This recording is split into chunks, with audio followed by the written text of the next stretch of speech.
नमस्कार दोस्तों, मैं विनोद वैष्णव और आप सभी देख रहे हैं न्यूज़ 21 टीवी एवं पॉजिटिव न्यूज। आज हम मौजूद हैं बल्लभगढ़ तहसील में और यहाँ पर हमारे साथ मौजूद है चौधरी राम अवतार सरदाना साहब, फाउंडर प्रधान है 12 बल्लभगढ़ के। सबसे बड़ी बात, सर्कल रेट बढ़ाए गए जिला प्रशासन हरियाणा सरकार के माध्यम से, लेकिन अलग अलग प्रतिक्रिया लोगों की आने लगी हैं कि रेट बढ़ने से कुछ फायदा है, कुछ नुकसान है, और अधिवक्ता से बेहतर कौन हमें बता पाएगा इसके नुकसान और फायदे। तो इस संदर्भ में हम पहुंचे। सर, सर्कल रेट बढ़ा दिए गए हैं, क्या कुछ खास कहेंगे? सर, सर्कल रेट बढ़ाना एक सामान्य प्रक्रिया है प्रशासन की। मैं आपको बहुत बड़ी बात बता दूं, इस पे धरातल पर जाकर कोई काम नहीं किया जाता। केवल तहसील कार्यालय में कंप्यूटर ऑपरेटर व छोटे कर्मचारी पुरानी लिस्टों को देख के उसमें 10%, 20%, 30% बढ़ा देते हैं। जनता की उसमें कोई भागीदारी नहीं होती। सबसे अंधी दौड़ मैं आपको बताता हूं, बल्लभगढ़ में सैकड़ों की तादाद में कॉलोनियां हैं, जिसमें बामुश्किल 20 कॉलोनियां अप्रूव्ड हैं, जिसमें रेट बढ़ाना उचित है, वो भी 10%। जितनी भी कॉलोनियां अनऑथराइज हैं, गांव वाइज हैं, काम तो उनके भी होते हैं।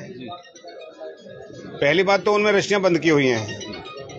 कुछ डीटीपीओ की रिपोर्ट वगैरह लेके, नगर निगम से एनओसी वगैरह लेके रजिस्ट्रियां होती हैं, उनमें उतना रेट बिल्कुल भी नहीं होता जितने रेट बढ़ा दिए गए हैं।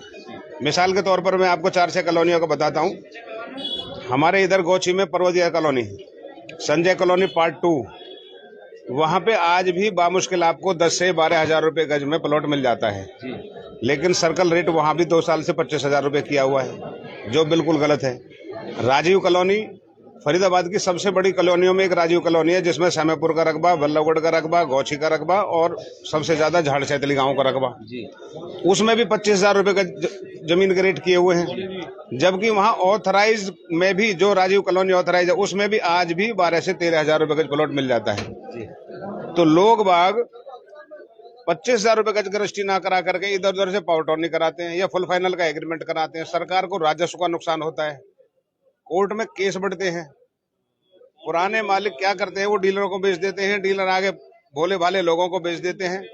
25 हजार रुपये गज का रेट होने के कारण किसी की भी हिम्मत रजिस्ट्री कराने की नहीं होती है। उसके बाद वो 10 से 12 हजार गज में प्लॉट खरीद के फुल फाइनल का एग्रीमेंट करा देते हैं, जिसमें कभी सेलर बेईमान हो जाता है, कभी डीलर बेईमान हो जाता है।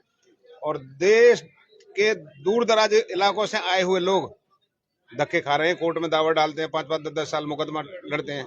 आप ये चाहते हैं कि जो ये रेट बिल्कुल जायज 10 से 12 हजार रुपए का होना चाहिए। धरातल पर जाके तहसीलदार स्वयं, डीआरओ स्वयं, और मैं तो यहाँ तक कहूंगा एसडीएम साहब और उपायुक्त महोदय खुद वहां जाकर के देखें वहां रेट कितना है। 10 से 12 हजार रुपए गज की जमीन का रेट आज भी नहर पार सिही की जमीन है, मुजेड़ी की जमीन है, पर्वतिया कॉलोनी है, राजीव कॉलोनी है, ऊंचे गांव की जमीन है, 25 हजार रुपए गज का भाव कर रखा है। और जितना मर्जी आप वहां 10 से 12-13 हजार रुपए गज में प्लॉट आज भी आप खरीद सकते हैं। तो आप ये कह रहे हैं जिन कॉलोनी के जो आप नाम ले रहे हैं कि वहां पर जाकर के दोबारा से सर्वे हो, बिल्कुल सर्वे हो, उसके आधार पर वहां के रेट बढ़ाए जाए। बिल्कुल सर्वे हो। 80% कॉलोनियों को रेट बिल्कुल बहुत ज्यादा किए हुए हैं। उससे सरकार को फायदा नहीं, उल्टा कई गुना नुकसान हो रहा है, क्योंकि लोग बाग जितने का प्लॉट खरीदते हैं उतना ही रजिस्ट्री में खर्चा आता है।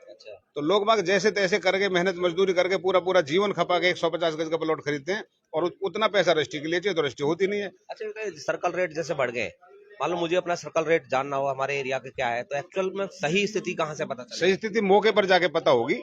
कॉलोनियों अब तो सर्कल रेट बढ़ गए और मान लो रजिस्ट्री करवाने के लिए हम आए हैं आपके पास, तो कई बार ऐसा हो जाता है कि हम गलत व्यक्ति से जा मिलते हैं और वो हमें सर्कल रेट बता देता है तो 20 हजार मान लीजिए, सब उदाहरण तौर पर, और बताता है वो 25 हजार। उसके बाद कहता है कि मैं तुम्हारे कुछ स्टाम्प पेपर में छूट करवा दूंगा और इसी तरीके से पैसा दे दो। तो सही स्थिति जानने के लिए भाई हमारा सर्कल रेट क्या है, हम कितने में खरीदेंगे, कितने में, सही व्यक्ति से मिलना हो तो कैसे आए यार? सही व्यक्ति से मिलना है तो आकर के पहले तहसीलदार साहब बल्लभगढ़ से मिले, फिर वहाँ आरसीआर रजिस्ट्रेशन क्लर्क से मिले, और ज्यादा पूछना तो डीआरओ साहब के वहाँ सब कुछ होता है सेक्टर 12 में। अदरवाइज हमारे तहसील में सारे के सारे वकील इतने अच्छे हैं जिसकी कोई हद नहीं। पहले रेट लिस्ट होगा, फिर सारा का सारा अब तो ऑनलाइन है। उदाहरण के तौर पर आप मेरे से आके मिलो। मैं फाउंडर प्रधान हूँ, राम अवतार सरदाना, बल्लभगढ़ तहसील का। 2014, 15, 16 में 2-3 साल में लगातार रहा था, और आप कोई भी व्यक्ति मेरे से आके मिल सकता है। ये सारा ऑनलाइन है। 100 गज का प्लॉट किसी को खरीदना है, 27.5 हजार सर्कल रेट है, तो कितने पैसे उसको स्टैंप के लिए देने पड़ेंगे? 25,000 रुपए गज का रेट देना पड़ेगा जी। लेडीज के नाम पे 5% और जेंट्स के नाम पे 7%। अच्छा 1.25 लाख रुपए का स्टाम्प पेपर 100 गज पर लगेगा। 27 हो गया तो 2 लाख रुपए और बढ़ा दिए उस पे। 2 5 10 1 लाख रुपए स्टाम्प पेपर पर बढ़ा दिए। जेंट्स पे 1,10,000 बढ़ा दिए, जेंट्स पे 14,000 बढ़ा दिए, जो बिल्कुल गलत है, बिल्कुल गलत है। ये धरातल पर जाकर रेट चेक करके दोबारा से रेट को रिवाइज करके ठीक किया जाए, जिससे जिससे सरकार को राजस्व का नुकसान होने के बजाय फायदा हो। आज आज मुश्किल से 20% काम भी तहसीलों में नहीं है, केवल रेट बढ़ने की वजह से। आप लोग लेने आए कि खरीदने आए? आप ग्राहक हैं जी? आप ग्राहक है जी। जो रेट बढ़े इस पर आप क्या कहेंगे? क्या नाम है, कहाँ से आप आए चाचा? मैं राजीव कॉलोनी में फिलहाल रहता हूँ। मेरा नाम चौधरी जल सिंह डागर है। ठीक है जी। मैं रिटायर्ड डाक खाने से हूँ, डॉक्टर साहब, SPM। जो रेट बढ़े सत्तर रेट, आप संतुष्ट हैं इनसे? यही तो सरकार है, खरीदने आए, बेचने के लिए आए? खरीदने के लिए आए हैं। खरीदने के लिए आए तो स्टॉक पेपर ज्यादा देना पड़ेगा। अब तो ज्यादा देना आप पड़ेगा संतुष्ट हैं इससे? है। मतलब रेट बढ़ने अब सरकार के आगे हम क्या कह सके हैं जनाब। नहीं, आप ये बताइए संतुष्ट हैं? आपने किस भाव खरीदा है, किस भाव रजिस्ट्री करानी पड़ रही है, बताओ। रजिस्ट्री किस भाव खरीदा आपने प्लॉट? खरीदे तो कम में है जी, अब रजिस्ट्री तो खरीदा 27,000 रुपए की रजिस्ट्री करानी बता रहे हैं आप सारी बात। अब बता तो रहे हैं अब हम। ठीक, चलिए धन्यवाद। देखिए कई बार कैमरे के सामने सारी बात नहीं बताते बहुत लोग, उसके लिए बहुत बहुत धन्यवाद।